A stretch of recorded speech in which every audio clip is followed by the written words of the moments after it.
Hello and welcome to the In the Pen podcast, a podcast about relievers, part of the Pitcher List Podcast Network. My name is Jake Crumpler, and as always, I'm joined by Pitcher List's bullpen expert, Rick Graham. Rick, we are into the offseason. How you doing? How are you feeling about the months ahead, the dark, wintry, cold months ahead? For me in Boston, yeah, sure.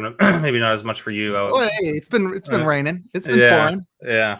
Okay, rainy and but not as cold. It's been cold here. It's been getting up. It's been like 30 degrees in the morning, so we're fully into that late fall, creeping into early winter territory in Boston. Mm-hmm. But yeah, this was actually there hasn't been a ton of moves obviously yet. It's November 20th.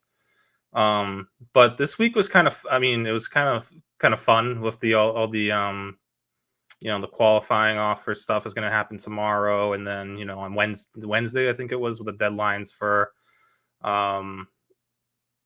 the Rule 5 draft, which led a lot of teams to be making moves kind of to open up roster spots. Right. So a lot of moving, maybe not the biggest names especially if you're only in like closer or save only leagues. It's not a really exciting day, but for there was some big, in my opinion, there were some names, very interesting names that were either DFA'd or traded. And yeah, we'll get to them shortly. Yeah, I mean there were some interesting signings. Probably not the podcast to talk about them, but we also got the awards. But it was cool to see. Yeah, like you mentioned, the qualifying offers accepted. Surprising to see Imanaga back with the Cubs after that whole saga. Yeah, it sounded like the Cubs really didn't want him to resign or to accept that qualifying offer. Yeah. But if that's the case, I mean, why? I know they're trying to sneak a draft pick out of it, but right. Like if you're gonna throw it out there, if you're gonna extend that to him, I mean, you should be ready for him to accept it. I read something that I think they had declined all the options on him because staying in that contract structure meant that they would have to pay a portion of it to the Japanese team that he played with. Oh, could be. Yeah, I haven't read into that, but that might be. Yeah, there could be some clause in there. But yeah, I mean, I'm a little bit with Brandon Woodruff as well. I thought those guys could probably get something more interesting in free agency, at least long term. More money over the next couple of years. So, I mean, it's fun that they're both betting on themselves. But yeah, it does thin out that starting pitcher market a little bit with those two guys. Accepting their qualifying offers. And I think Edwin Diaz was the only reliever and he didn't accept his. So yeah, we got all these relievers still ready to go in free agency, and only one signed so far. Yeah. Speaking of the starting pitching market, that Grayrod trade was weird.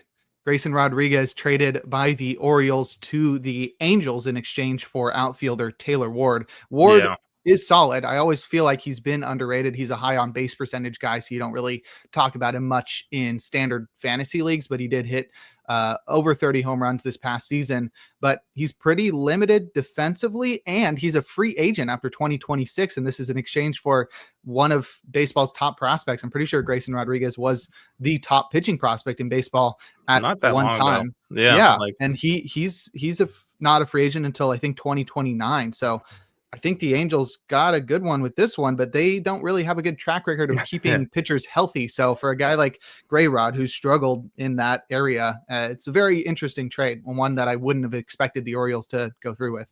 Yeah, there's some perfect world out there where both Grayrod stays healthy and Reed Detmers returns to the rotation and is just as effective there as he was as a starter or as a reliever.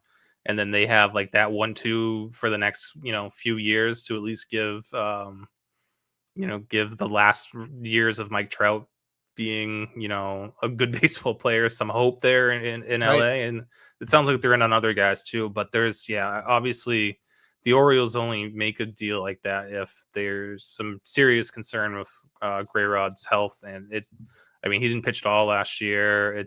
There was some really, the injuries, they just kept piling up. They're all different things too. It's it's really tough to say what to expect from him next year or even moving forward. But for the Angels, it's definitely worth the gamble, in my opinion. They don't really have that type of top end starting pitcher. You know, even in their minor league system, there's no real potential ace there. So at least this gives them, something to dream on. And for Ward, who's only, is a free, they probably trade Ward at the deadline if they're out of it, so it gives them some sort of upside. So it's an interesting trade. I think, the Orioles, I don't know. They have, a bunch of outfielders already. So we'll see. I'm guessing they're going to move an outfielder for a pitcher, which is that going to, I don't know. Something has to give there still. Right. And lastly, I thought that the Mauricio Dubon trade was weird. The Astros traded Gold Glove utility fielder Mauricio Dubon to the Braves in exchange for Nick Allen, who himself is a very good defender. But man, does that guy not have a bat? He cannot do much. I think this past season he had a 53 WRC plus, and not a great hitter, but an incredible fielder at shortstop. So I see how Allen can be useful, but to trade somebody like Dubon, who is equally good at defense, or at least comparably so, and can play all over the field and hasn't been as bad with the bat. He's not been great, but I mean, he's been was a two-war player this past season. I guess he will be a free agent after this season. So maybe that's part of it, but that seemed a little bit interesting. Yeah, I think it sounds like the Astros are just trying to shed some salary because they're trying to stay under a certain number. So that's why it doesn't really make sense on paper. But if you're trying to save, what did they think they saved, like $5 million or something on this, and I guess it makes sense for them. But yeah, Dubon's clearly the better player of the two. Right. I still don't love him as the starting shortstop in Atlanta. As that super utility guy, the role he kind of had in Houston, that would make that works out well. But I guess they could do worse. He's better than Allen. He's an upgraded shortstop over him for sure. Even if the defense takes a hit from Allen, I think the offense makes up for it. Right. But yeah. Very, very interesting start to the offseason, and there's plenty of stuff that we didn't even touch on in the reliever market, and that's what we're going to spend the majority of our podcast talking about today. We'll catch up on the news from the past couple of weeks since we returned from First Pitch Arizona. We recorded from Arizona live on our last podcast, so go listen to that one. But yeah, we'll cover the news, some injury news, and then get into the transactions that have already occurred. As Rick hinted at, there were some DFAs, some players designated for assignment removed from their team's 40-man roster. So we'll check in on the notable relievers there. A few relievers signed with teams. It was all guys re-signing, so not a lot of movement or change there, but some interesting names there. And we had a handful of trades. We'll cover the relief pitcher awards that came out last week. And then our main topic will be discussing the free agents in the bullpen era for 2026. So we'll draft some of our favorite relievers that are available on the open market, and we'll discuss the rest of them as well. But there's plenty to talk about, if you couldn't tell by the overview that I just did, very lengthy. Let's jump right into it and start with probably the most interesting thing that's happened since the end of the World Series, and that's the conclusion or the resolution of the Emmanuel Clase case. He and Luis Ortiz were suspended in the middle of last season under concerns that they were betting on games or had been working with other people to throw games in a certain way. And we got the resolution, and they were. And I somehow called it a little bit. I mean, I think everybody was under that impression, but there was a funny clip that Pitcher List posted after I did a interview with Nick and said, Emmanuel Clase is never pitching again. And it does not seem like he will be. And he faces a lot of time in prison, up to 65 years in prison if he gets all counts, if he's guilty on all counts and gets the maximum sentences. But pretty crazy stuff going on there. What's your take on this Emmanuel Clase news? And I mean, I think we sort of know how this shakes out for the Guardians bullpen. Yeah, I know. When we were putting the rundown together today, I realized late that we still haven't that happened right after we last recorded. So it's like, oh, we got to talk about this again because I mean, there's been a lot of people talking about it. It's just, it's dumb. It's frustrating. It's just, Right. it's unimaginable how stupid this whole plot was. Mm-hmm. So yeah, I mean, like you said, Clase is barring some other, something coming to light that, helps his case. There's no way he's ever pitching again. Just dumb beyond belief. I don't think there's anything else really. Everyone's been talking about it already. It's kind of, we've heard all the takes. I do think, that's obviously, I don't, there was only, I think there was 40 or so NFBC drafts before this. I don't think Cade Smith, I don't think his value goes, I mean, maybe it goes up a little bit. Maybe there were some people who thought Clase would actually pitch next year. But yeah, I think, this and I've seen Cade Smith's name in trade rumors and stuff too. I'm like, it's the one thing the Guardians really have going is that bullpen is pretty shut down at the back end of the back end. I think Cade Smith needs to stay there, especially now, and he should be their closer for the foreseeable future. Mm-hmm. Definitely. Super weird stuff going on there. I mean, I don't know why they would risk all of this, risk their whole livelihood for a few $1,000s, but hey, that's what happened. So yeah, I don't think we need to wax poetic or really talk at length about this. I think everybody knows about it. I think everybody knows the details and we've heard everybody's opinions on it. But yeah, I mean, as bullpen guys, we're sort of obligated to talk about that. But yeah, it's crazy that it was the best closer in baseball. Yeah. Though. Like, I mean, I get it if you're like a fringe guy, but to be Ortiz, sure. Yeah. Okay, Ortiz, maybe. But even he was like breaking out a little bit this past year. He's good. He was talented. Yeah. Yeah. So that it all really sucks. It's all really weird, but Clase had two $10 million options coming his way that were going to get picked up. It's just like, I don't know. Did he not realize how good I don't know. I could go on and on about it, how dumb it is, but it's just frustrating, really. Stupid. Right. Definitely. Well, they're going to pay the ultimate price for that. And that really sucks. But because Clase was really a great talent and he was fun to watch while he pitched. Loved talking about. Yeah. I mean, because he was so different from the rest of the closer. We're talking like he's dead or something, but like he's like, he's such a different, unique talent from the rest of the closers. Like the closest thing I think that this generation's seen to someone like a Mariano Rivera in a way where it's like not all about strikeouts, just like, just does his job, limits hard contact, just super steady. And yeah, it's really, tough to not see him pitch again. Yep. Yeah, well, Guardians bullpen was set up to be electric, and it'll still be really good because Cade Smith is a great replacement, and they got enough guys there, so they will miss him, but it's not going to be too devastating to that franchise. So R.I.P. Emmanuel Clase, he's still alive, but he's not going to play baseball anymore.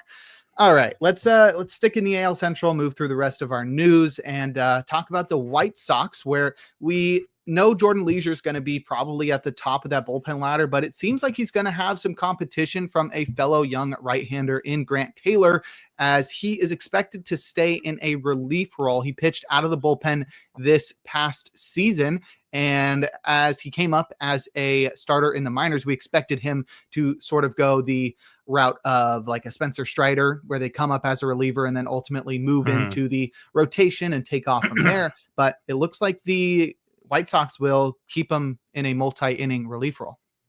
Yeah, or even sticking with the same team, Garrett Crochet. But I guess Crochet had 2 years in a relief role, or he was hurt for one of them. So he went a different way. But it does seem like there's at least he's going to be pitching and he's going to get stretched out a little bit. So there's going to be a multi-inning relief role for him, potentially getting starts later in the year. And I do. I think, and that I think we're probably headed towards this bullpen in the closer situation here being, I don't know if there's ever going to be a guy. Maybe like Leisure is still the one guy who I think has a chance to break away from the rest of the pack. But maybe we see, Leisure get a couple Taylor getting like a 3-inning save here and there. One of the lefties mixing in, or Vassell, or whoever else is still in that bullpen. Could just be another headache, especially this team. I mean, I'm sure they're going to be a little bit improved. But it's still, I don't expect them to make a huge jump this year into like 80 plus win territory. So saves might still be hard to come by.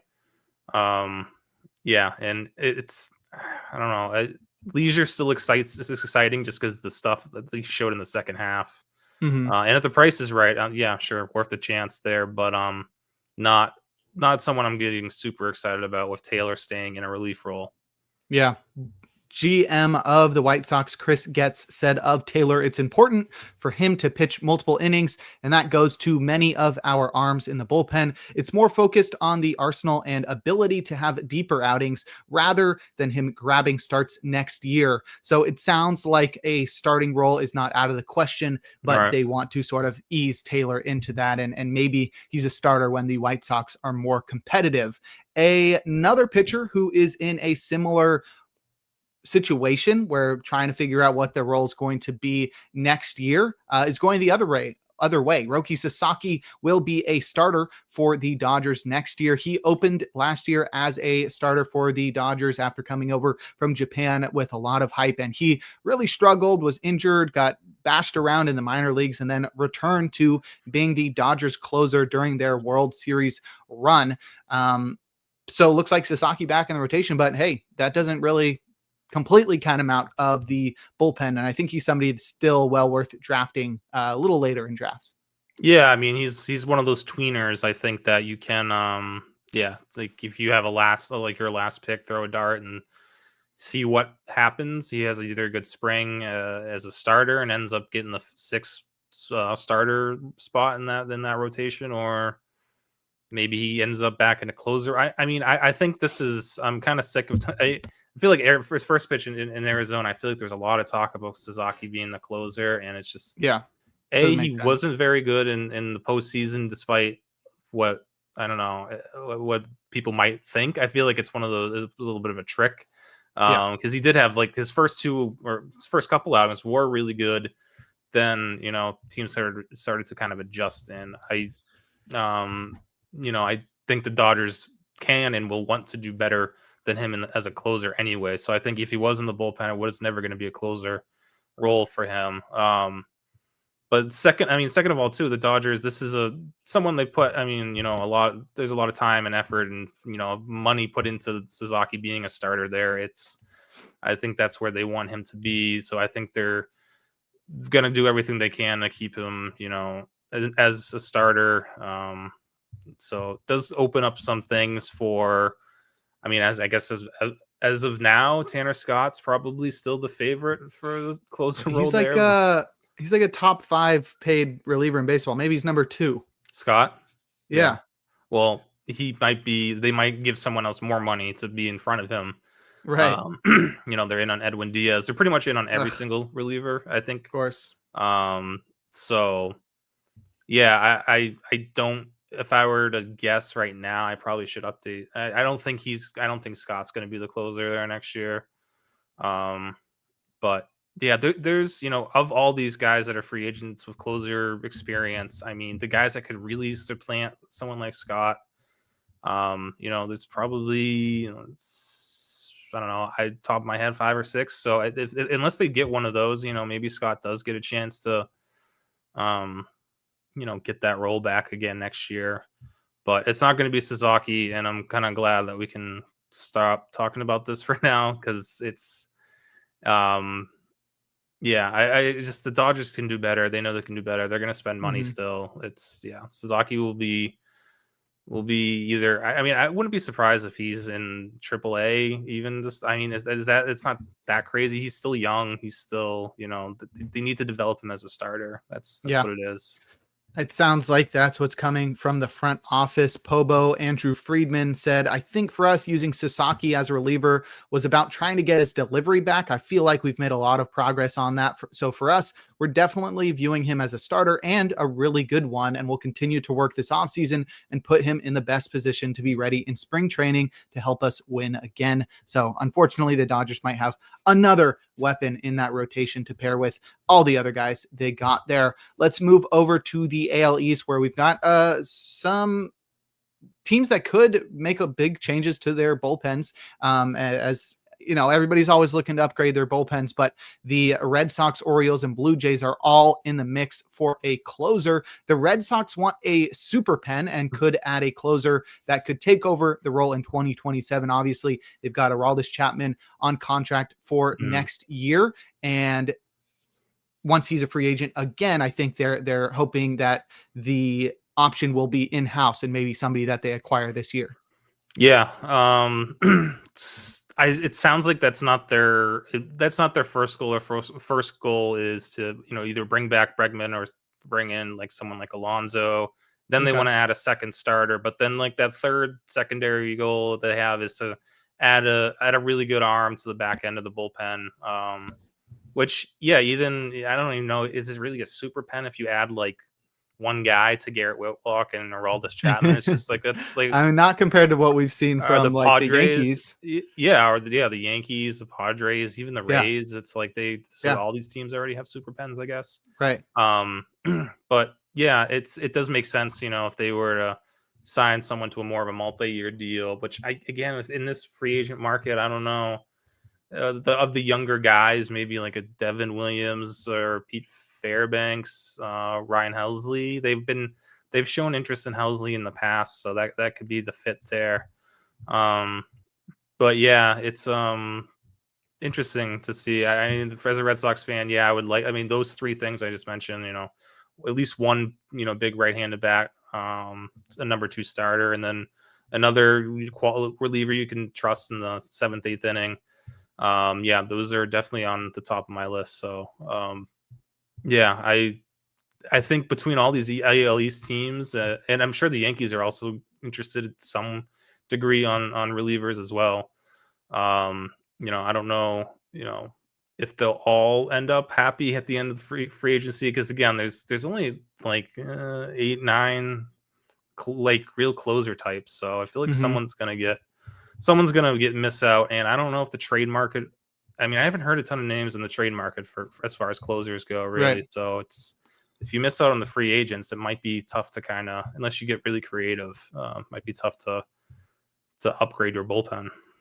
That's right. Well, the Orioles will also be looking to upgrade their bullpen via spending money by adding closer experience, which could mean that the recently required Andrew Kittredge is out of a closer role. Right now, he's the top option in that bullpen, but it's a very thin group there in Baltimore. So really, they could bring in almost anybody and they would surpass Kittredge. I wouldn't be surprised if they brought back Seranthony Dominguez or something. But even then, I wouldn't count Kittredge out of that role. So they'd really have to get one of the top 5 or 6 guys if they want to knock Kittredge out of that role, without a question. So there may still be some competition there. I think the quote was close to something like, we want to close a guy, a veteran with closer experience. So they're going to bring back Craig Kimbrell, or, they were in a Raisel Iglesias, get Kenley Jansen. As maybe Kenley Jansen. I mean, does he really want to go to Baltimore for a year? Maybe. I guess you maybe feel more comfortable about it if you have enough setup guys to offset that. Yeah, true. I mean, I don't know. Jansen could, if they were in on Iglesias, then Jansen could be a pivot for them. It's going to cost them less, and you get your closer for a year. But I do think, counting on Batista to come back next year and be healthy and be your closer is probably not smart as well. So I would imagine they'd be more interested in finding, 3 or 4. I mean, I don't know if anyone gets a 4-year deal outside of Edwin Diaz in this reliever market, but a 3-year deal with someone, maybe, I don't know, maybe Devin Williams. I don't know. Fairbanks even stays in the division. I feel like one of those guys could work out for them long term, but it's, I guess, I mean, the Orioles say that they want to spend money this offseason. We'll see. I mean, they've already added Taylor Ward, which costs them a little bit more than what Grayson Rodriguez was. So they're Mm-hmm. they're starting to add money. Let's see if they actually make that big splash that they're talking about, at least for now. And continuing the conversation in Toronto about Jeff Hoffman's role for 2026, we talked about it last week and the possibility of him not being used as the closer, but the Blue Jays are apparently looking to add a closer so that Hoffman can be used in a role similar to how he was used in Philadelphia as more of a high leverage reliever. I think that is a better role for Hoffman, but I think the Blue Jays will be hard pressed to find a pitcher better than Jeff Hoffman. I mean, he struggled in the closer role, but I don't think that's because of the role. I think he just got unlucky in the home run department, had a really inflated ERA, but all the skills are still there. I think he's a very strong reliever, one of the best in baseball. So if they sort of try to shoehorn in some closer to use Hoffman more flexibly, maybe that works, but I don't know. It seems like they're trying too hard to get back to old Jeff Hoffman rather than creating a new one.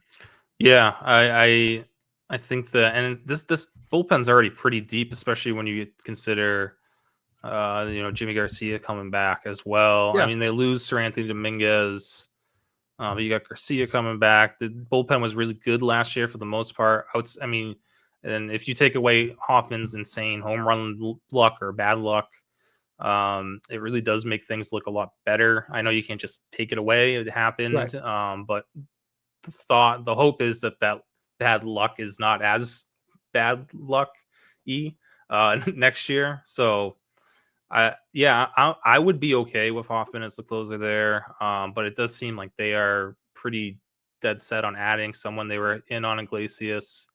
I think they've been talking about Devin Williams. I think Ryan Helsley. Maybe they bring back Seranthony Dominguez. But like those three guys, I mean, Devin Williams probably I would give a closer role to over Hoffman. But like Helsley over Hoffman, I don't know. I think maybe just if you want to say Helsley's better in the closer role, where Hoffman's better in a setup role, but like talent wise, I don't think there's much of a upgrade or anything. I mean, it helps your bullpen overall. But does it make your closer situation better? I guess by default it does, but Hoffman's still pretty talented. And if he was in this free agent class, he would still be like a top 5 or 6 option for me. Yeah. Yeah. So we'll see what happens in the AL East, but there's lots of rumblings of some shakeups over there. Before we move forward to talk about the injuries and transactions from the past week, we're going to take a quick break here on In the Pen. And we're back. Jake Crumpler here with Rick Graham on In the Pen discussing relievers. We're going to talk about some injuries from the past week, or at least some injury updates, starting with Robert Stephenson, who does not need surgery, and he'll be ready to go for the start of spring training. And elsewhere in Los Angeles, Ben Joyce is doing well, but it's still too early to make projections on how he'll bounce back. So, I mean, that's pretty good news, I guess. I mean, not like the greatest thing. I mean, Stephenson is coming off a lot of injuries, so good news that he doesn't need surgery, but it's not like, oh, Stephenson's in the best shape of his life. I saw a Ben Joyce is in the best shape of his life a few weeks ago. So we'll see how that works, but those are the top 2 arms in the Angels bullpen. And if both of those guys are healthy, they could really be some sneaky late round picks for fantasy. Yeah. And I think it sounds like Stephenson at least will be ready for spring training. Ben Joyce might be a little bit further behind. So I guess if you're throwing a dart on someone in this bullpen at the end of a draft, Stephenson maybe is the guy right now. Mm-hmm. But yeah, I don't know. There's so much upside with both of them. There's so much, risk. So that's why, I mean, if you're in a really deep draft, if you can take both and just see how like that happens now, just take both and see how things play out maybe. But then there's Zephyr John. Detmers could always stay in the bullpen, be a factor. They could go sign a guy. They could bring back Jansen. A lot of options there. Sounds like it didn't sound like the Angels were talking about what they're looking to add. I know they were trying to add a center fielder now. I don't know if they said anything about a closer or reliever. But yeah, I don't know. Stephenson still is kind of intriguing for me if he's healthy. He obviously did, 3 innings last year, but at least one outing he looked really good in. So like, I think there's still something there. There's still that glimmer of hope that he can get back what he had in Tampa Bay, that, that half a year. But yeah, it's worth a dart throw for now, but I wouldn't get too excited, right? As things stand today. All right. And our last bit of injury news, Braves reliever Joe Jimenez underwent a cleanup surgery on his left knee. Pobo Alex Anthopoulos was the one to report that to the media. He framed the surgery as a cleanup, and that doesn't really sound especially alarming, but the timeline for his return isn't clear. Anthopoulos said the team won't know how long he'll miss until later this year, pretty much the end of 2025 at the earliest. And that does raise questions about his availability for spring training and the start of the season. And regardless of, the results of that, it's going to be a tough blow for a bullpen that is already lacking in right-handed options. So if Jimenez is delayed at all, it's the next man up is literally like Grant Holmes, which I like Grant Holmes as a starter, but I mean, that's not your best option. What's Nick's nickname for him? The real estate broker. Oh, the real estate. Yes. Okay. Yeah. Yeah. Not ideal. I mean, not ideal. Yeah. That's why I don't know why they were like, Tyler Kenley's not worth $4.75 million. I guess.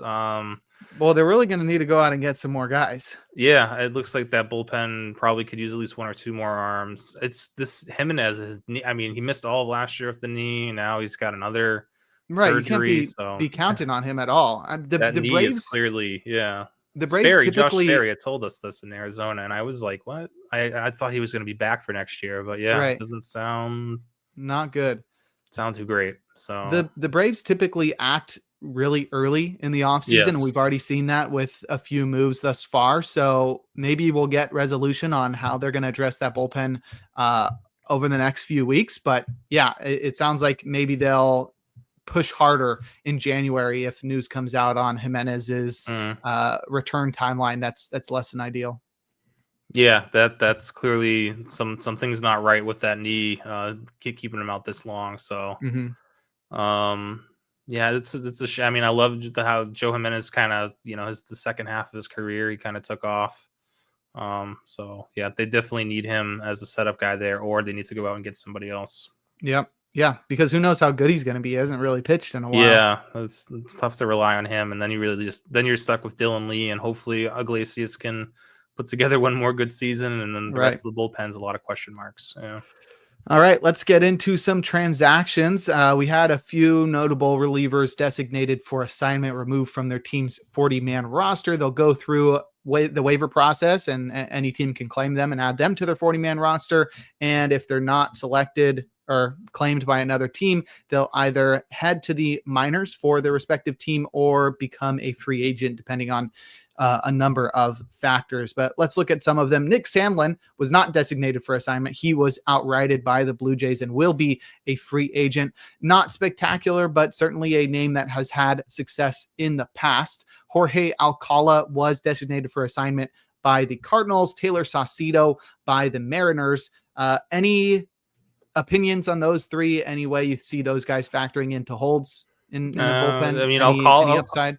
Alcala has always shown some upside, but it's just the consistency has never been there for more than a month at a time. So still an interesting arm for someone who still throws upper 90s.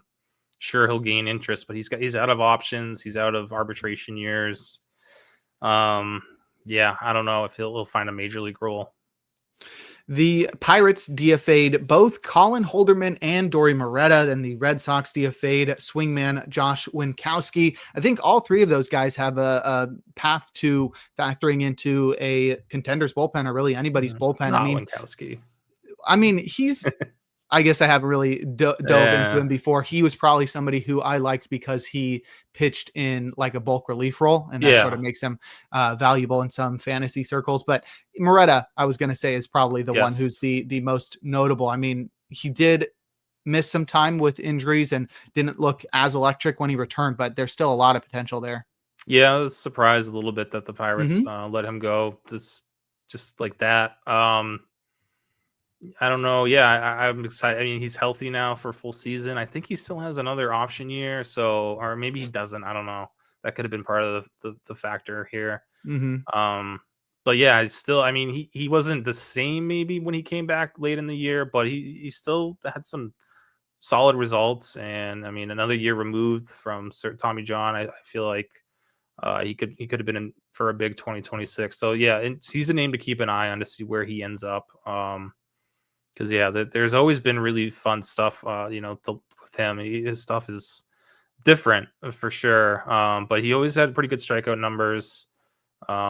So yeah, if he lands in the right bullpen, he could definitely be in the holds mix.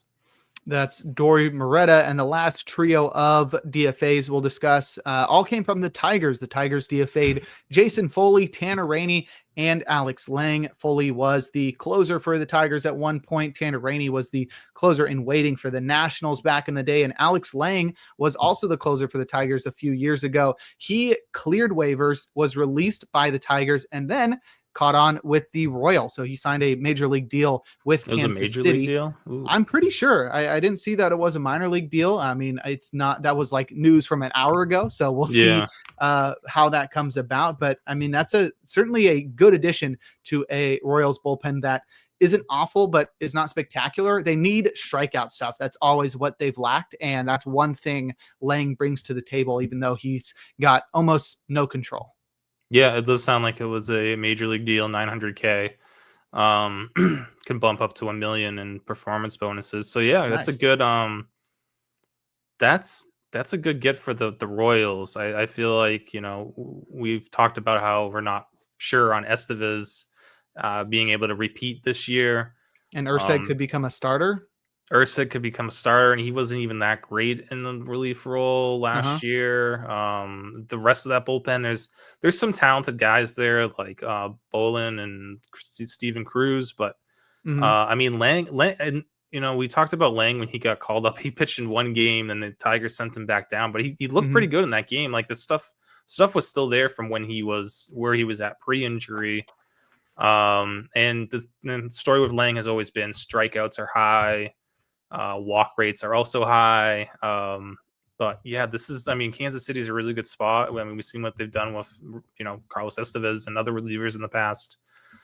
So yeah, sneaky nice move there. I want to, see what his role is, but he could easily slide into I like him better than John Schreiber as of right now. I don't know if the Royals do, but it's kind of like replacing Hunter Harvey, where like, this guy has upside, total wild card. But that's kind of like where Lang fits in with Harvey being a free agent, I feel. But yeah, definitely intrigues me that landing spot. And Jason Foley, I know he hasn't pitched in a while, and it's not like we were super high on him before, but guys who throw sinkers at 97, 98 don't grow on trees. So if he's healthy, he's another one to just keep an eye on. I don't think he's going to be closing games out anytime soon anywhere, but can still be an effective bullpen arm for the right team. And with Lang, I don't think it's that crazy to say there is a path to him becoming a closer for the Royals, just because of the movement going on there, the uncertainty with Estevez's future performance, and the lack of enticing options outside of there. So I would not say I wouldn't be surprised if Lang became the closer, but I wouldn't be as surprised as I would if like Jason Foley became a closer somewhere. Yeah, I would agree with that, because Lang has that swing and miss stuff. He's got 3 legit pitches, and if his fastball's working, his knuckle curves, changeup's pretty good too. So yeah, there's definitely a path for Lang, and in Kansas City, that could be one of the better signings of the offseason if he's healthy. All right. Speaking of signings, we had a trio of relievers sign free agent contracts over the past week. We'll start with a couple of southpaw swingmen. Ryan Yarbough re-signed with the Yankees for 1 year and $2.5 million. The deal includes $250,000 in performance bonuses. Yarbough likely won't be a fantasy relevant guy, especially if you're looking for saves or holds, but in those leagues where bulk relievers, guys who pitch multiple innings but don't use a start, Yarbough has always been valuable in that role. Like going back to his days with the Rays, that was what he always did. And he was pretty decent with the Yankees. And there was a period of time where he looked like a different Ryan Yarbough, and he was actually pitching really well. And I was streaming him in some leagues. So I don't expect him to be excellent, but cool to see Yarbough back with a Yankees club that helped him find another level last year. Yeah, I wonder. I hope it doesn't bump Brent Hedrick off the roster. But well, maybe he can latch on with a team we want to root for.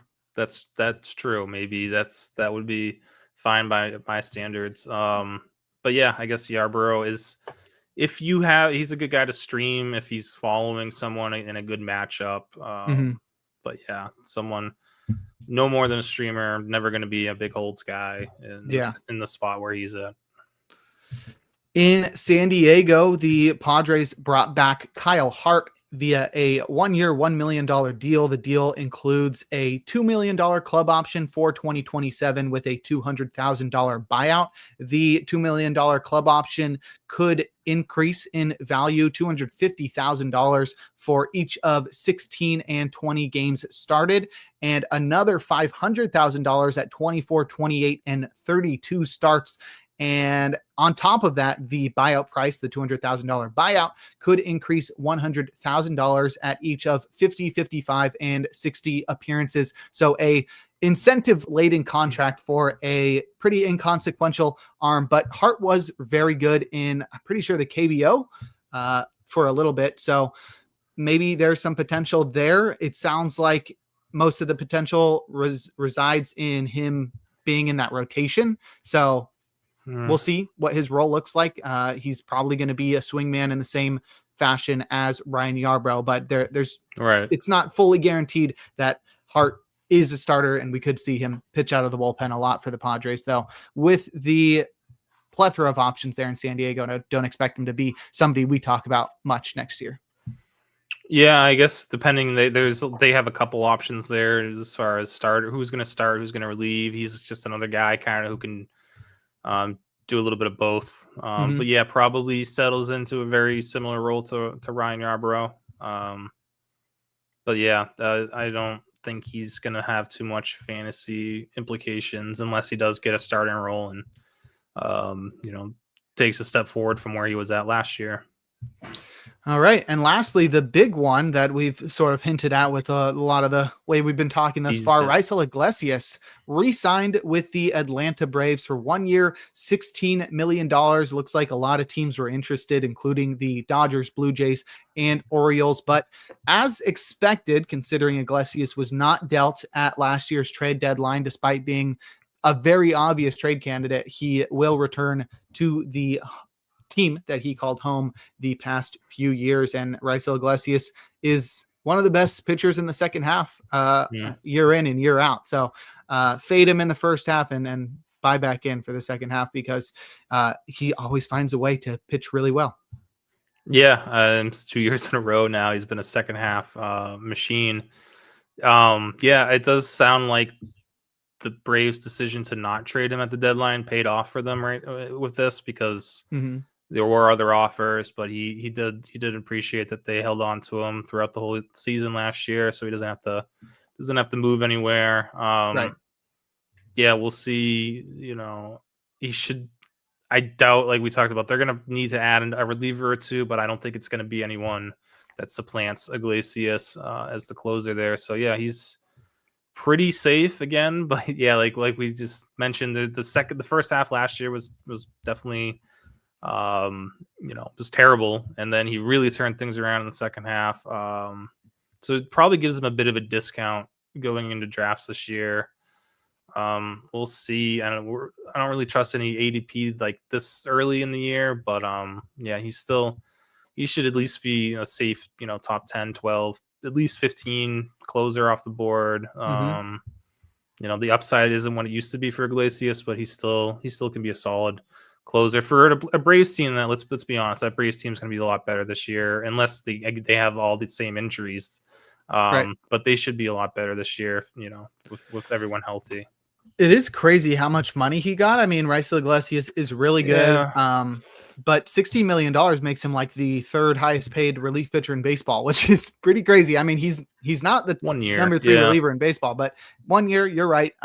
That's still pretty rich. The Braves really need him, so it makes sense that they would cough up maybe a few million extra dollars to ensure he returns. But man, that is pricey. And if that's indicative of the relief pitcher market this year, we could see some big numbers being bandied about amongst the free agent relievers. I think maybe the Dodgers, got that price up to 16 million, perhaps. Sure. Yeah, I think again, just like they could have had Tyler Kenley for 4. I know it's Tyler Kenley, but like still, like there was that feels like it could be a bargain. That 4.75 million for a guy like Kenley. I'd still rather Iglesias for 16 million, just the track record, but and then the Braves have the money to spend, so let's be honest, they can afford this. But yeah, it's makes me think Devin Williams is going to get something similar, or he gets something long term that's close to that. Even guys like Helsley probably get a pretty lucrative deal despite having the season he had. So it's a good. It should get the ball rolling. I'm hoping once we're done recording this, I'm sure the next we don't record for another 2 weeks. I'm sure there will be some more moves there, big moves, I think, in the reliever market. All right, let's discuss some of the trades from the past week. Nothing substantial, but there were some interesting names shifted around. The Rays and Red Sox, and I guess a little bit of the White Sox, they all had their hands in this pile of trades. Let's start with the trade that sent Yoendrys Gomez and Steven Wilson from the White Sox to the Rays in exchange for Everson Pereira and Tanner Murray. I think there's some intrigue with Gomez, and Steven Wilson has had some success in the past. I don't think that means he's a great reliever, but the fact that the Rays are in on these guys always makes you start thinking, like, what do they see? Yeah. Especially Gomez. I think Nick's big on him as a potential like 5th starter there, possibly. I mean, Steven Wilson, there's been times where we've been interested in him. I mean, the White Sox didn't exactly help his value. But yeah, it's the Rays, like you said, it's the Rays. Maybe they see something where they can get the most out of Wilson here. Gomez, if he does end up in the bullpen too, yeah, that's definitely an interesting arm, especially with the Rays at the helm. Whatever they want to do there. I did kind of like Eric Orsi a little bit. I'm surprised that they moved on from him. Yeah, Rays traded Eric Orsi to the Twins in exchange for Jacob Kisting. I don't know if it's Ors or Orsi. I don't either. Should know that. Yeah. No, but I do. I mean, that's also another name because like Minnesota, like who's their closer? They have such a wide open bullpen right now, and he's someone who maybe finds his way into the closer role if they don't make any big splashes in the reliever market, which doesn't sound like they are. They haven't exactly been linked to anyone. So right now it's Cole Sands and Justin Topa, and then I think Orsi is right there. Like, right, I mean, him and Pearson Ole are right behind those two guys. It's just what a group. It's just it's not a bullpen to chase. But if someone does make some it is noise, Orsi. Sorry, it is Orsi. Yeah. Eric Orsi. I still like Cole Sands, I guess, the most here, but Orsi is definitely, right there behind him. Now, I don't trust Topa. I really don't want Topa to be the closer. He might be just because of the veteranness he brings, which would be a shame. But, Sands and Orsi at least have something to kind of be excited about. So, yeah, that's where my hopes are for this bullpen in Minnesota.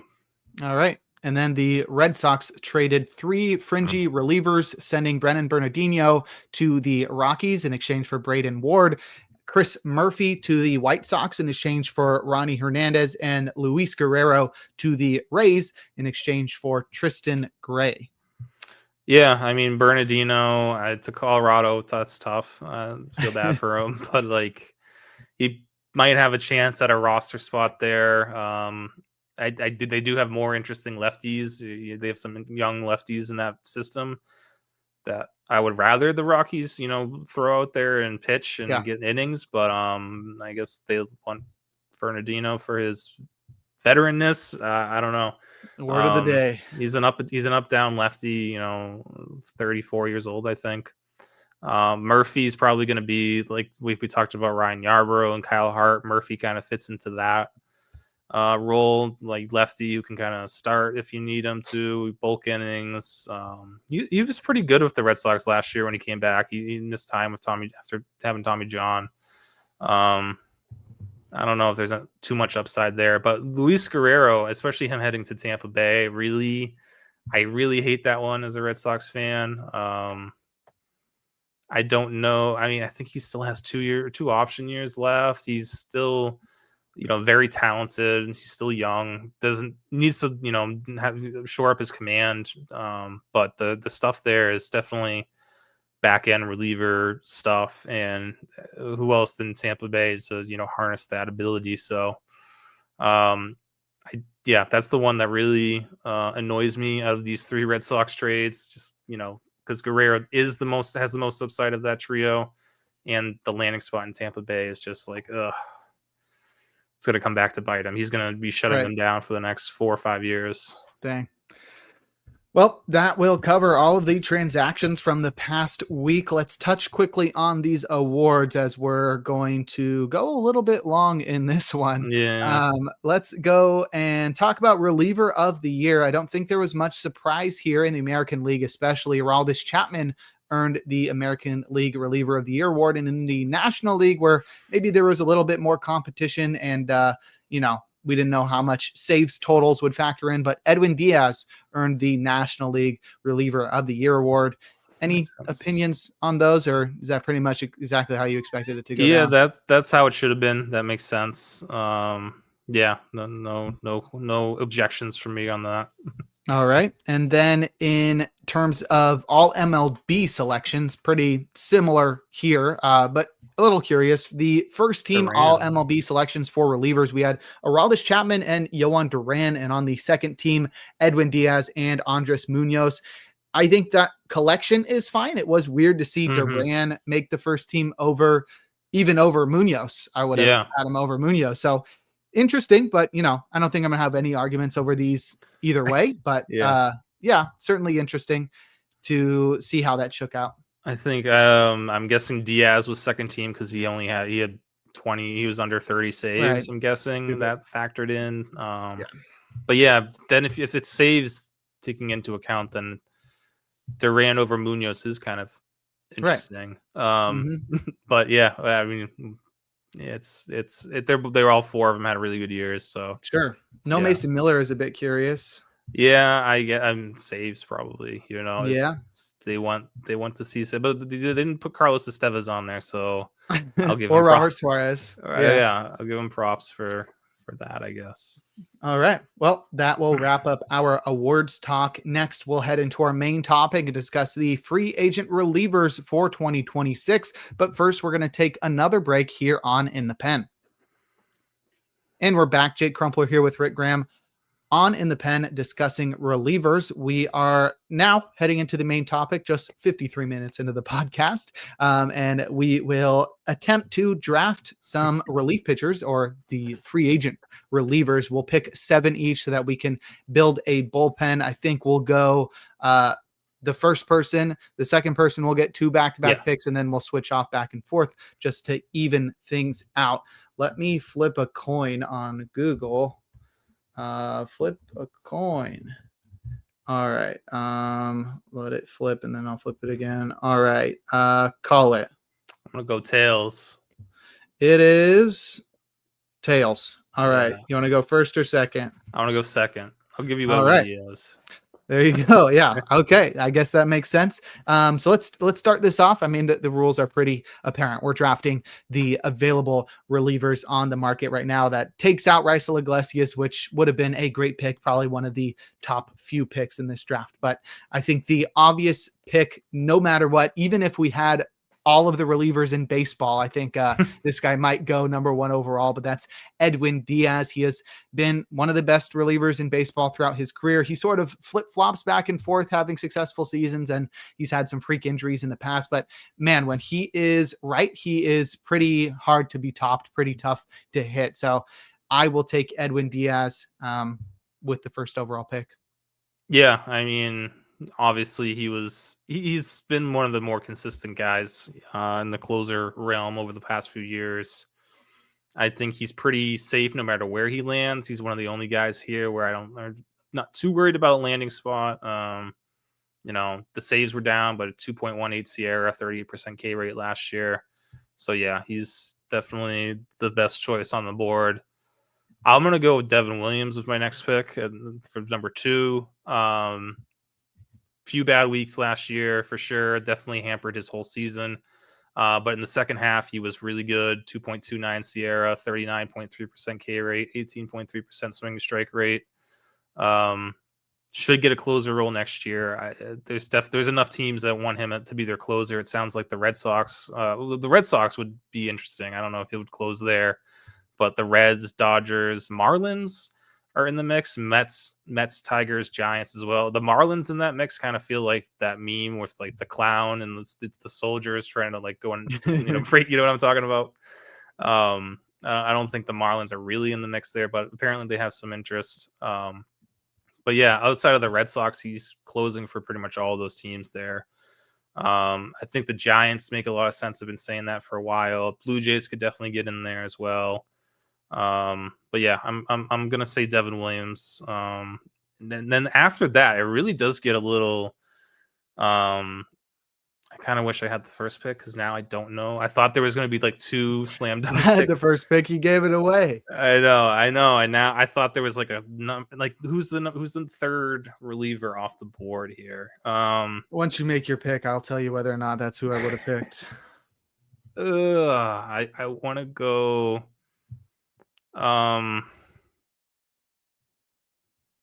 Man, so many question marks here. I guess gonna make a pick. Yep. I'll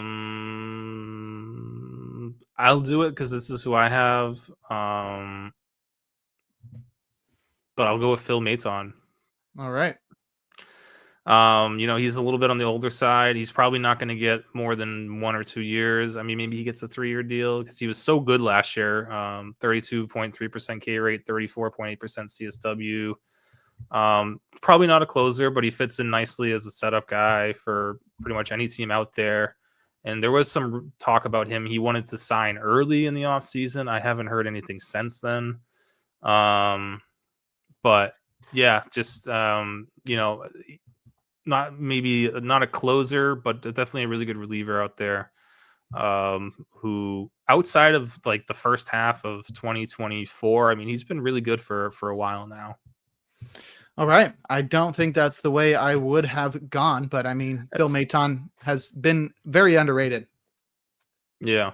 I mean, it's just the age and like the obviously the fastball concerns me to a degree. But it's so funky. It's so different. He's such a different, different pitcher that I think I think he'll be fine wherever he lands. As long as it's not a super unfriendly pitcher park. As long as it's not Cincinnati, New York, Yeah, I think he's going to be good. Not sure he's going to be closing anywhere, but that doesn't mean he won't be a good pick in this draft. I don't know how we're evaluating who wins. We're not. No one wins them via draft. Yeah, no. Somebody's going to win. We'll win one way or another. We'll keep this team together. We'll put it into a league and see who has the best season next year. All right, perfect. Okay, so with my second pick, I think I'm going to go with Robert Suarez. He opted out of his option. It's not really that I think he's far better than some of the names around him. It's just the fact that I think he's going to be closing. He feels like a guy who, I don't know, like part of his personality, part of his identity resides in being the quote unquote closer.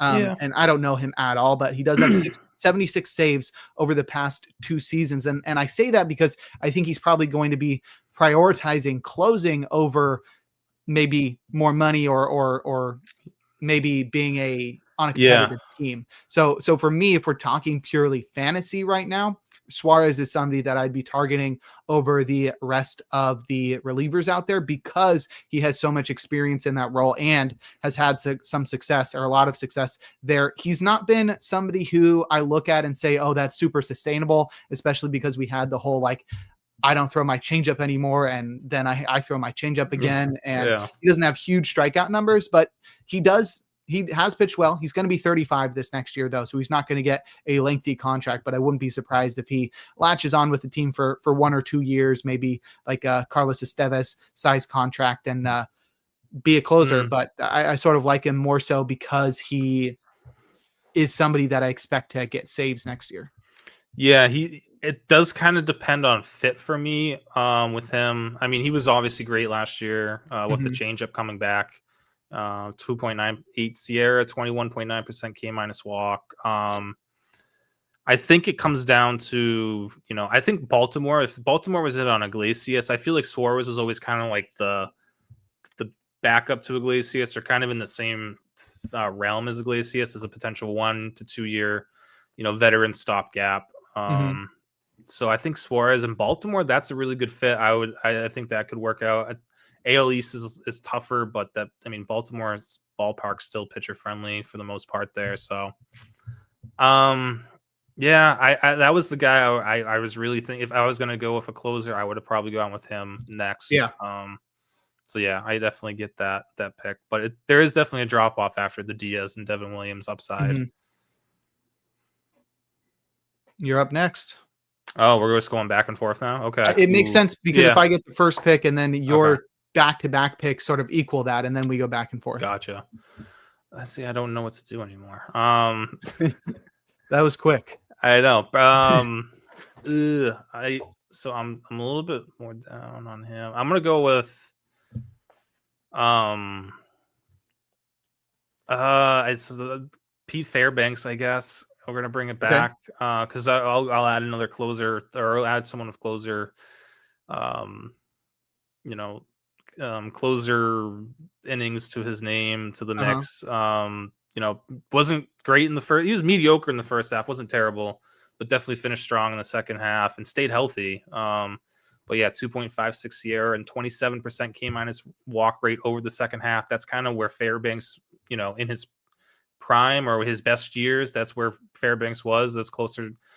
So the second half was much closer to his best years than we've seen in a while from him. He was healthy, closer experience. But yeah, again, he's a guy where we talk about fit. It's going to come down to where he lands, and like being able to pitch in April and possibly October and cold. He can't be, with the Reynolds. He's got to be somewhere warm or in a dome. Because the first month could be rough for him if he's trying to pitch in Boston in April. That wouldn't work. So, but yeah, if he lands, and he should be able to get, again, there's enough closer openings where he should be able to find a closer role somewhere in a good situation for him. Like, I don't know. I know Texas isn't looking to spend money, but like they do need a closer, and he makes a ton of sense to go back there. But yeah, I like Fairbanks. Given, again, same with Suarez, where it's like wherever, it just depends on the landing spot, really. Right. Okay. Well, I think I am going to continue getting some guys with experience in the closer role that are maybe a little bit older, but I feel more secure in what they're going to do next year. And I don't think I would have made this pick over the past few years, but based on my rankings, I'm going to go with Emilio Pagan. He had a great year last year, and you could probably consider it maybe the best year of his career, sort of in competition with 2019, where he was actually, that was a way better year, but he was very good in 2025 as well. 30% strikeout rate. I may be putting too much weight on the feel that he has on his splitter. That is a very volatile pitch, famously across the board, not just for Pagan, but for everybody. And that wasn't a pitch that he threw back in 2019. And if you sort of look at the past few years, it's a pitch that did not have good PLV marks. He wasn't able to consistently throw it for strikes, but this past year, that's what he was able to do, get a lot of strikes on it, take the pressure off his cutter and his fastball. But I think just the fact that he thrived, like not only survived, but thrived in Cincinnati, a place where I said, hey, he's going to go there and he's just going to, I mean, he's the epitome of a home run machine. He gives up so many fly balls. And the fact that he didn't get absolutely destroyed there, says something. I know he did have a 200 BABIP and he's not going to be as good as he was this past year, but there are so few relievers on the market that have that strikeout upside that Pagan has, as well as the closer experience. So not only would I not be surprised if Pagan has success next year, but maybe he latches on with a team that's out of contention or a lower, smaller market team as a closer. I wouldn't be surprised if he goes to like the A's or something and is their closer there. Wouldn't be great in that ballpark. No. But hey, that's what we said about Cincinnati. So maybe Pagan does well wherever he ends up next year. I was thinking like Washington, maybe. Sure. They wanted to be like a little bit of another like a little aggressive. Guy. Yeah. Oh yeah. A better Kyle Finnegan, if you will. Younger, or he's not younger anymore. Nope. Same age. Yeah. So he's older. Yeah. No, I think Pagan. Again, comes down to fit and hopefully a ballpark that's not going to play into his home run tendencies, his fly ball tendencies. But yeah, he'll definitely have, I give him probably like, I think a 50-50-ish chance to end up closing games where he lands. But yeah, definitely coming off a really good season. So I get that one. Coming back to me, I still don't really love, there's some guys here with some question marks. I think I'll go with, and I've kind of soured on him over the past month, but I'm still intrigued at Brad Keller. Just how electric he was in the second half last year. 35.4% K rate over the second half. Went on a really long run without allowing a run in that second half. I don't think he's gonna close. I mean, he could get closer interest again, like we talked about, similar to Pagan, maybe where the teams like the A's or the Nationals maybe are interested in someone like him as a closer, or at the very least he should latch on somewhere as a setup man. He's still only 30. It's last year was his first year in a full-time relief role where obviously he was able to showcase more velocity. I think he was up to like 98, pretty much up 4 miles per hour from where he was as a starter or tweener.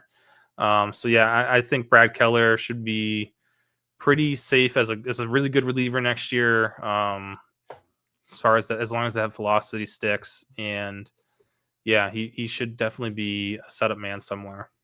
I agree. That's a great pick. I really like what Keller brings to the table, and it feels like he's probably got some of the highest upside among the relievers on the free agent market. He's right the now. Youngest one of this group. Exactly. I mean, he's still 30. Yeah. He reached another level last year, and it's like if he can take that, if he can get like even close to that this next year, it's like he's going to be pretty incredible. Even if he's not a closer, I think he's going to be a really good setup man.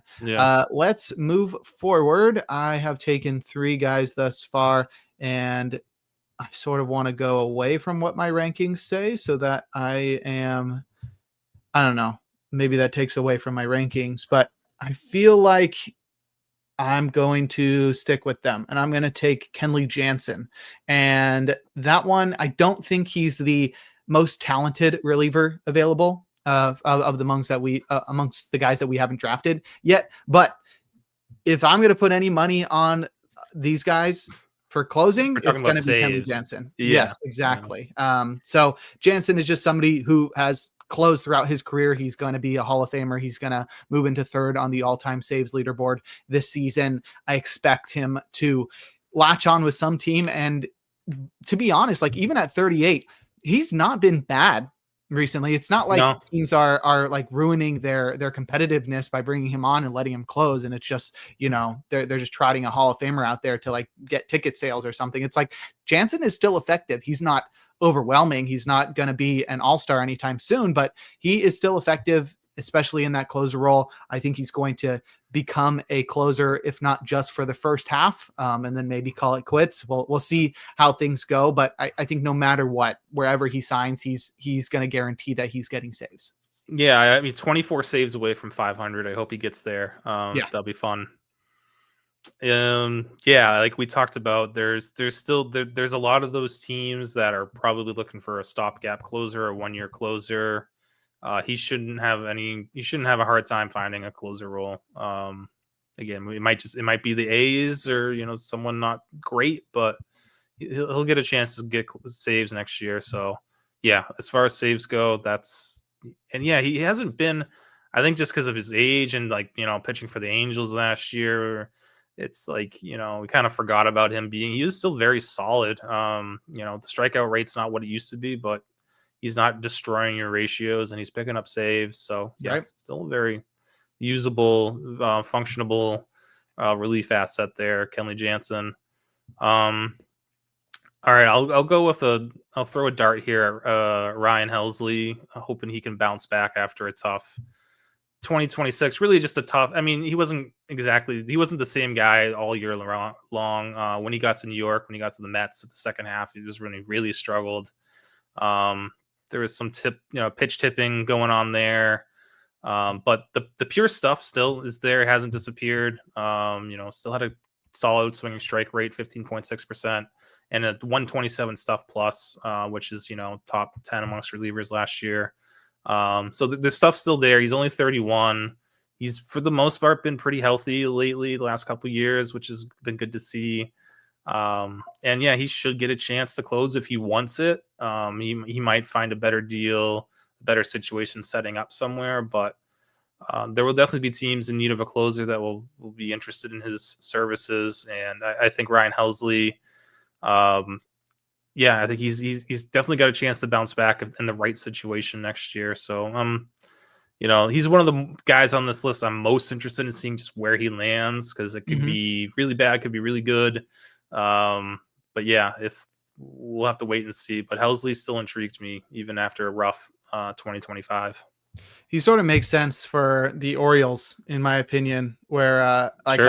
I would put him in the closer role over Kittredge and just sort of let him work that out. And if it doesn't work out, you still got Kittredge. But that was definitely the logical next pick on my rankings. But also, I think in general, Helsley is amongst the guys who were closers last season or didn't end the season as the closer. I would expect Helsley to be top of the list for potential closer next year. He was a closer for the Cardinals, moved to the Mets, struggled immensely, and I really think it's going to be different next year. Yeah, that's something I don't know. I mean, a lot of these closer types, they have that, that mindset where it's very different pitching in the ninth in a save situation and instead of pitching in the seventh or eighth in a tie game. It's very different for them. So yeah, I wonder if that does make him more interested in a closer role, no matter where it is, instead of being a setup guy in a better market or better situation. So yeah, hopefully we get to see him closing out games again next year, getting back to where he was in 2024. All right, I'm gonna stick with another old guy, or I guess that's probably mean to some people. I'm gonna take Kyle Finnegan. He's only 34, so not that old. It's weird that I can't believe I'd say this, but sort of intrigued in what Kyle Finnegan can do next year. He was very good for the Tigers last year, which is not something we've talked about.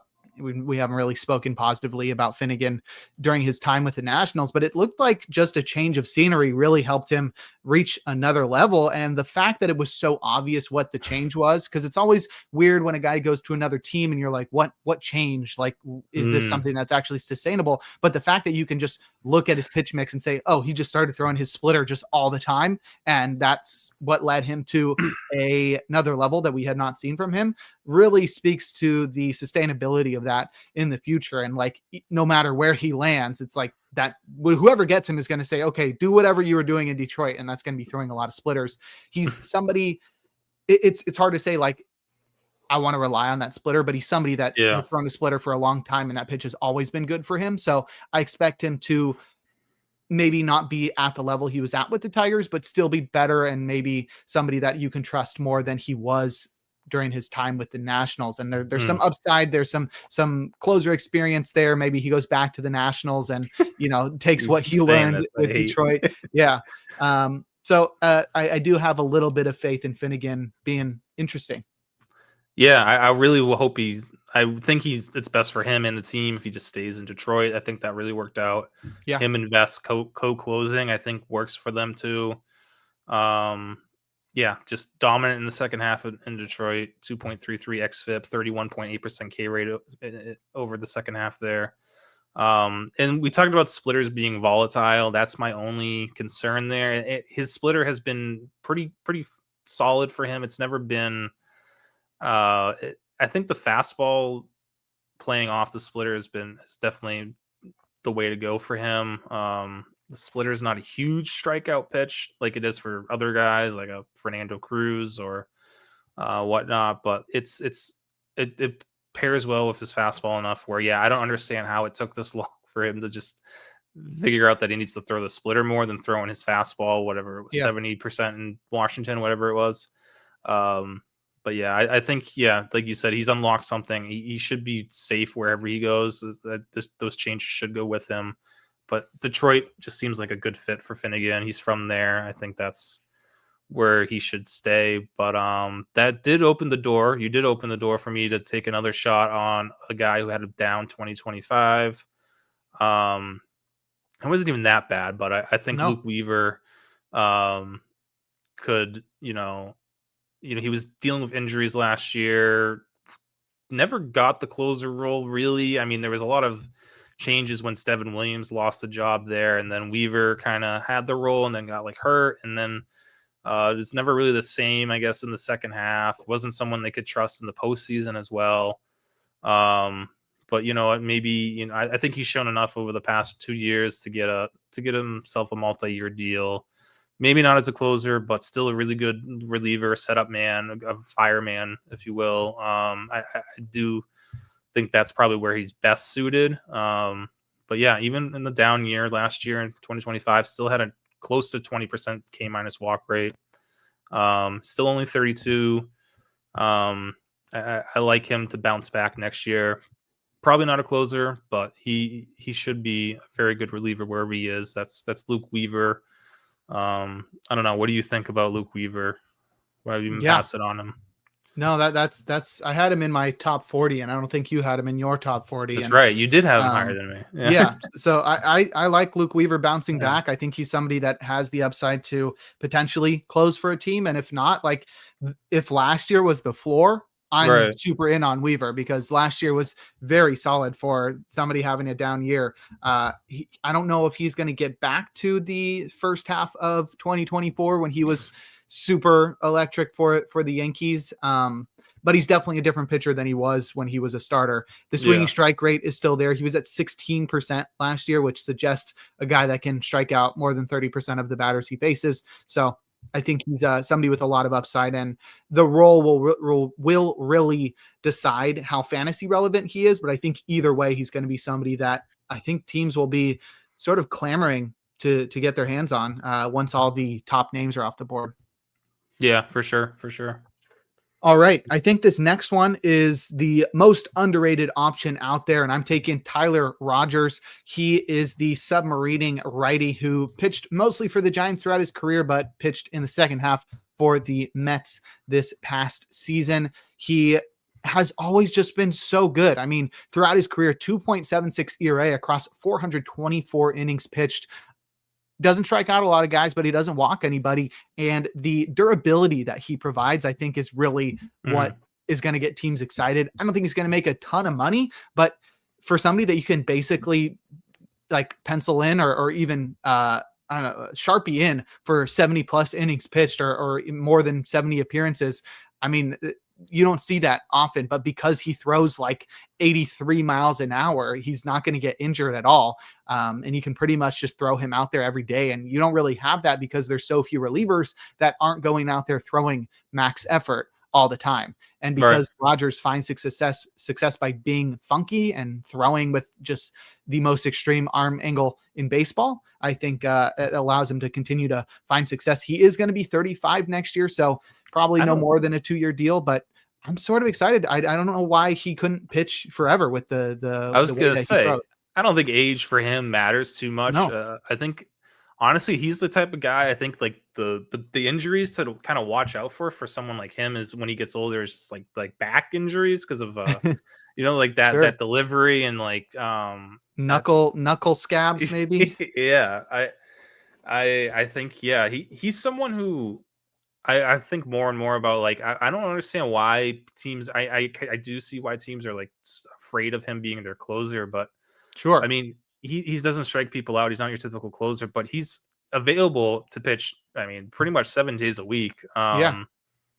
He's for the most part been healthy, and I mean he's been super effective against lefties and righties. I think he might not be the sexiest choice as a closer, but like there's something there to him just being available and being solid that Yeah.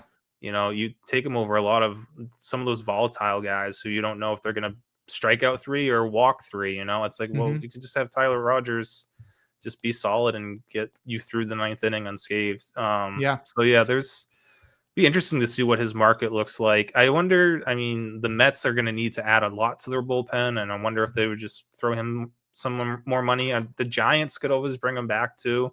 I think that's also got to be in play. But yeah, I like Tyler Rogers a lot. Even despite the bat missing potential not being there, I still am, find myself being a Tyler Rogers fan. So we have 2 guys left on our little board here, top 14 board. We're not including lefties. Lefties are in the next segment. So Because none of them are really that the lefties great. aren't very great. But I'm gonna go with another wild card here. Seranthony Dominguez. Just there's still upside there. The postseason was like it's kind of rough watching, especially in the World Series. That home run he let, what game was it that he allowed that home run to Ohtani? It's 6 or 6 maybe. It was like, Ooh, so you almost said it. I think it was game 5. No, because it was game 6. It was in You're Toronto. right. Yeah, You're right. and like I called that. Like I'm like, they're bringing him in the 7th inning, and this like pressure. I mean, Hoffman obviously had his own issues, but like I thought Hoffman would have made sense to come in there. Like I just didn't trust Seranthony Dominguez at all in that series, and I don't know if the Blue Jays even did. I think it was just like their best option at some point. They just kind of had to turn to him. But he's still only 31. He's come back from some injuries, and he looked really good stuff wise last year. The stuff's there. I mean, big strikeout numbers, 30% plus K rate, 114 stuff plus. I don't know I don't think I would trust him as a full-time closer, but if you're for a bad team, maybe he gets a chance to close, or for a good team, he should at least have a chance to set up again. So be a setup guy somewhere, get some holds. But yeah, there's still intrigue with Dominguez. But yeah, there's definitely some downside here of his command and just the volatility he does show. All right. I looked at the rest of the options to see if maybe I want to stray from your top 14, but I don't think that's going to be the case. So I'm just going to stick with Sean Armstrong, who was very underrated last year for the Rangers, so much so 2.31 ERA, 0.81 whip was the 3rd best amongst relievers. So he really had a good season. It's not as sustainable as the whip to ERA would suggest, because I mean, remember when pitching analysis used to just be, well, like how good, like look at this guy's whip versus his ERA. I used to feel like I was smart when I was 15 and doing stuff like that. But regardless, he still had a 3.94 xFIP. He was a guy who struck out some batters, nearly had a 20% strikeout minus walk ratio. Very lucky with his BABIP and his home run to fly ball ratio. So we're going to see a step back next year, but he's got such a deep arsenal that, maybe he's best suited in a multi-inning role. And maybe that's what the bullpen I'm building is missing. But he does seem like, it does feel like when a guy has a deeper arsenal that if none of those pitches are really standout pitches, the combination of them is greater than any single one of them. So that's changed last year for him. Yeah, that arsenal did expand a little bit last year. Yeah. So I'm hoping that can be something that allows Armstrong to continue that success. I think the addition of that sweeper was really big for him. And if you're looking just at like PLV to determine, what's his best pitch, it's that sweeper. And the fact that it was one that he added last year and it helped him have one of the best seasons of his career, pretty much in competition with 2023 when he was electric for the Rays, points to sustained success, in my opinion. And I think the fact that we've seen him have success in the past also suggests that, hey, this is a guy that you shouldn't count out as being solid at the very least next year. I don't expect him to be a closer, but I didn't expect him to be a closer last year. And he recorded 9 saves for the Rangers, who were not a terrible team. So you never really know with a guy like this, but Sean Armstrong will be my 7th and final pick. Yeah, I mean, and if the Rangers really are not looking to spend any money, maybe that's the guy they bring back fairly cheap to kind of close games or split the role of Robert Garcia next year. I mean, there's a chance that would be a good landing spot for him for sure, because we know we had success there. But he did change his arsenal last year, so he was a different guy. So that does tie into his little mini breakout last season. I don't know if he was a driveline guy or a tread guy, but I've seen him on one of those on social media, working with those guys to change his arsenal around. So I think Armstrong is a very safe option for next year.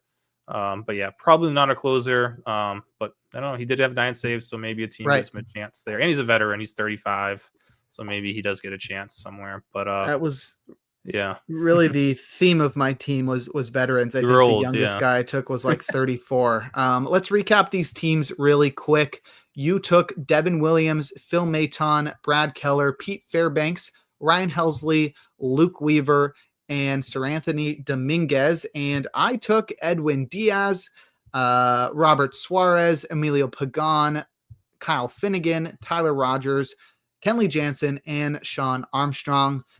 I don't think reading those names makes me feel a certain way about either of those teams. I think they're pretty even. Names. So they are a collection of relievers. It will be interesting to see how this works out, because there's plenty of guys. I think if we're looking at this from a higher level view, there's plenty of guys that have closer experience, will be closers. There's obviously some all-stars, past all-stars, and future all-stars on this club or in this grouping of pitchers. And there's also some guys that, are looking to build off breakouts or bounce back from down seasons, and it should be interesting to see where they land, because that could have it always does have a big impact, especially on relief pitchers, their fantasy value. So we'll be bringing in the news to you all off season about where these guys sign and what we think of them. So stay tuned to that, but we're not done here. We still have some left-handed relief pitchers to talk about, some bounce back candidates, and some old guys to touch on. So let's start with those southpaws. Gregory Soto appears to be the top left-handed option amongst free agent relievers. He was a closer back in the day for the Tigers, but has sort of fallen off a little bit, but I still think he's somebody that's going to be targeted by teams just because of the lack of options. Yeah, I mean, we can go through all the names and there's not really, Soto's the one guy here with like some upside. I think maybe you can put Sean Newcomb into that kind of category with him, because Newcomb did have a little bit of a mini breakout in the second half as a full-time reliever with the A's. Yes, and they're both, if anyone in this lefty group is going to be a closer next year, I think it's Soto first and then probably Newcomb second. Because then after that, it's like Caleb Thielbar, Justin Wilson, Drew Pomeranz. Those guys all feel like the same guy, just like old guys that have gone in and out of pitching, but still are good. 39, 38, and 37 years old, respectively. And they're all really good last year. Really, really good seasons last year. But I can't see, as good as they were last year, I don't see them getting more than a 1-year deal. But for those teams who just want to add a really good lefty, a really good veteran lefty, who gets lefties out, Thielbar, Justin Wilson, Drew Pomeranz are your options there. And then after those three plus Soto and Newcomb, it kind of just falls off the map a little bit here. I mean, Steven Matz was okay as a lefty transferring into the bullpen for the first year for him, like full-time being a reliever. But again, Matz is up there at 30. I mean, it's just a bunch of old guys again. It's Danny Coulomb, Steven Matz, Hobie Milner, Andrew Chafin, all 35, 36. A lot of question marks there. Caleb Ferguson, still only 29 somehow. Feels like he's been around forever. He has been around forever. Yeah. That's why it feels like that. I mean, he started pitching when he was like 19 or something. Yeah. 21. Yeah, that's right. Because he came up as a starter at the Dodgers. Well, he started 3 games, so sort of. Sort of a starter, yeah. Yeah. I feel like there's all these guys are in the same boat. They're all guys that are gonna be on teams that are gonna pitch a decent amount of innings and probably be various levels of successful. But like, I'm not mad at any of these options. Like if my favorite team signed one of these guys, I'd be like, oh, this is great. These are very useful guys. I mean, Newcomb and Soto, as you mentioned, are guys with some upside. And then those 3 old guys are sort of just there. But Ferguson has been reliable for like his whole career. As a secondary lefty, I'm fine with Definitely. it. As like as like my go-to there's lefty nobody here that I want as my go-to lefty. Yeah. Coulomb has been great late in his career. Steven Matz has found some success, he's been generally reliable as a reliever. Milner is sort of in that same boat as well, and Chafin is maybe he'll pitch forever. It always seems like a southpaw like this that has found a modicum of success throughout their career is always going to get a job as long as they're on the market. Yeah, and I think the key here is the lack of left-handed relief pitching depth, or like upside pitching depth here. I think we talked about it before the show a little bit, how this is why like Jose Alvarado was option was picked up by the Phillies, and this is there's just not a lot of depth here, and the Phillies are looking to move maybe one of those lefties, and they could probably get a really good they could get a good return, because outside of Gregory, Soto is maybe the only one that gets a multi-year deal here, and I'm not even so sure he gets a multi-year deal. So there's just a lot of 1-year deals here. And then, so if you have an extra lefty in your bullpen, the trademark, I mean, the Astros should be all over that. They can deal from the Okert, King, Souza, trio that they have. So I think, teams with lefties in their bullpen, if they have extra, they should look to move them and capitalize, because this free agent group of lefties is. And I don't think it was great last year, too. I think this is something we've been saying in like the last couple of years. It's teams just know not to let go of their southpaws. Yeah, I mean, like Josh Hader was a free agent 2 years ago, but that was like the one. But he's also a closer, so it's like these just really good lefty relievers are like, they don't come on tree, they don't grow on trees, and like teams like the Phillies, like they lock up Alvarado or Matt Strom to longer term deals because they see this coming. Right. This next grouping of relievers, are they ready to bounce back, or are they just completely cooked? These are all right-handers that had varying levels of success last year. Tyler Kenley was on the Rockies and then made it to the Braves and was really good, but then the Braves still didn't think he was worth just $4.75 million. So we'll see where he ends up. Pierce Johnson, sort of in the same boat, pitching for Atlanta, was pretty solid. They didn't want to pay him $6.75 million, so he'll hit free agency. Jordan Romano has had back-to-back years where he's just been unrosterable, but there's still plenty of there. So I wouldn't be a competitive team or maybe an uncompetitive team signs him to be deep in their bullpen. There's a possibility he's closing at some point next year. Michael Kopech is somebody that maybe has the most upside amongst all these guys. It's just about him staying healthy and returning to form. And Hunter Harvey has always been there in that same boat. A few other names that are around, but I don't have a lot of faith in: Scott Barlow, Jonathan Loizaga, Jose Leclerc, and Ryan Stanek. Yeah, I mean, there's intrigue in kind of everyone here. At some point, they were either a closer or showed closer type stuff.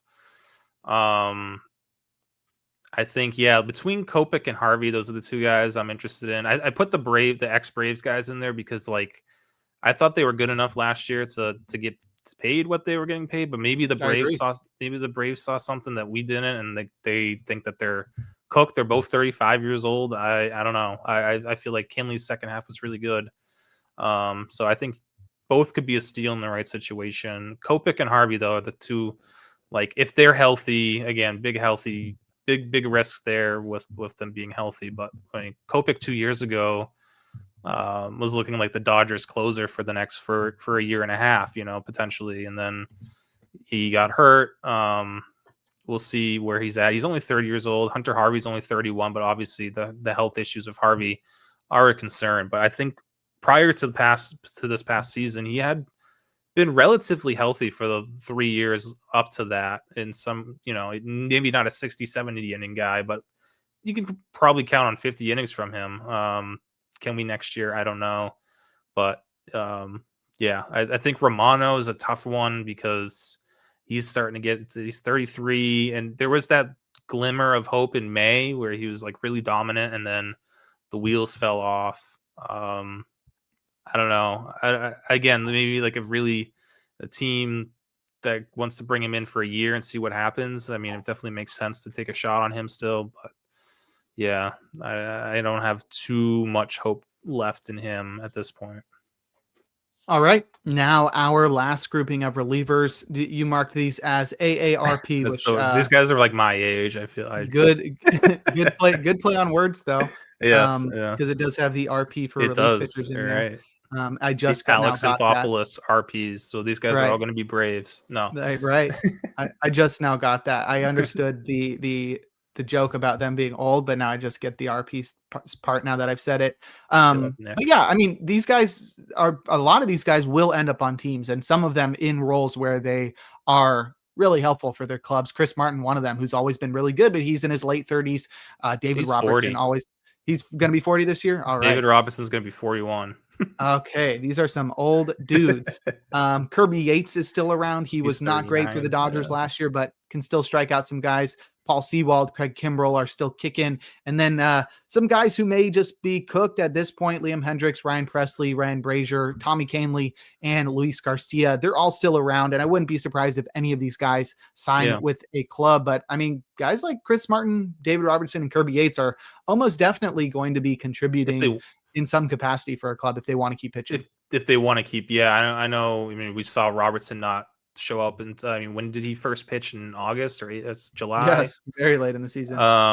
So does he do that again? Is he just done? I mean, he wasn't great, but he and Martin both, the way that their arsenals, the way that they pitch. I mean, they're 40, 41 years old, but they can still get outs at this level.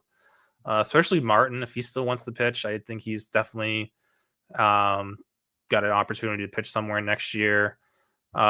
Yates too. I know it was really bad. This 2025 wasn't even on the postseason roster for the Dodgers, but still missed bats at a crazy high rate. So there's still that. The splitter's still there, still a weapon. So yeah, if he wanted to pitch, I'm sure he would get an opportunity. And same with, Sewald didn't get to pitch much last year, but I still think he gets an opportunity. Craig Kimbrell is the wild card for me here because I thought he was cooked, and then he didn't look that terrible for the Astros down the stretch. No. So there might still be something there. It seems like he still wants to pitch. Just the fact that he came back last year when he could have called it quits after what happened in Atlanta. I mean, he could have just been like, all right, I'm done. So yeah, if Kimbrell wants to keep going, definitely there still seems to be a little gas left in the tank there. Velocity is not what it used to be, but he was able to make it work last year. Maybe he's been able to throw his curveball for strikes more and kind of change his how he pitches, how he attacks hitters. But yeah, I think Martin's clearly the guy here, and yeah, if Sewald's healthy, I wouldn't count him out of being effective next year in some sort of role, right, with Yates and Kimbrell kind of being wild cards. All right. Well, we did it. We made it through all of the free agent relievers, and it's not even all of them, but yeah, it's like 40. We'll talk about all of them though. Whoever gets signed, anybody that's marked as an RP on Fangraphs, they're going to be on here. And if talking about Kyle Hart and Ryan Yarbough wasn't an indicator of that, I don't know what was. But we have got you covered here on In the Pen every other week. Tune in live on Thursday nights. We will be discussing relief pitchers throughout the offseason with various topics, but definitely we'll be focusing on the free agent contract. So tune in when you can live, or just listen in the recorded podcast that posts every Friday morning, or not every Friday, every other Friday through the off season. But like I said, we've got you covered. But that's going to do it for this episode of In the Pen. Rick, why don't you go ahead and plug your social media and anything else you're working on through the end of the year? Yeah, you can find me on socials at I am Rick Graham. Nothing. I mean, starting to work towards putting out a full save plus holds list and an updated closer list for our draft guide. That should be out sometime. I don't know if it's January or February, but that's going to be the bulk of my work for the foreseeable future. Another thing, just the thing that we didn't talk about that I meant to bring up is that the Rule 5 draft that's coming up, and there were some guys that were left unprotected. I Okay. think Reggie Crawford, No I think way. Why? they did not protect Reggie Crawford, the Giants. Buster, I what know are you doing? that's a very fun lefty. Some team is definitely going to take a chance on, I would imagine, in the early rounds of the draft. That could He be a didn't pitch factor. last year. He didn't. There's definitely a risk. There's definitely He had concern. labrum surgery. Okay. Yeah, the upside there is too fun though, I think, for teams to pass up. So, Yeah. and Dang. we're talking about lefties being in short supply. That's definitely Right. a lefty who has Jose Alvarado-esque stuff. Gregory Soto, just like high velocity, great slider too. So fun guy to look out for in the Rule 5 draft. Yeah. All right. Well, we'll talk about those selections once those Yeah. come through. There's still plenty of stuff that's going to happen. I mean, there's going to be non-tenders as well that could add that's to tomorrow. the I know. free agent market. We missed it by a day, and last year there were some crazy ones too. I mean, Yeah. it was Romano was a surprise one last year. There was someone else too, I feel like, maybe Finnegan last year was kind of a surprise as well, and then he ended up re-signing. So, yeah, All right. we'll keep an eye out for that tomorrow. We will. All right. You can follow me on socials at Jake Crumpler. You can find all of my work at crumplerbaseball.com. You can follow the pod at In the Pen Pod. I am going to be working on stuff, still trying to figure out what my off season looks like. Been a very hectic off season for a lot of people in the world. So it's been a crazy couple of weeks for me, and I think for a lot of other people. So I'm hoping to re-ramp up the First Pitch podcast to talk about some starters and free agent contracts, and I'll be continuing work over at Baseball HQ doing playing time analysis for the Giants, A's, and Diamondbacks. So stay tuned to all of my work. Like I said, you can find it over at crumplerbaseball.com. But that will do it for this episode 142 of the In the Pen podcast. We'll talk to you all in a couple of weeks.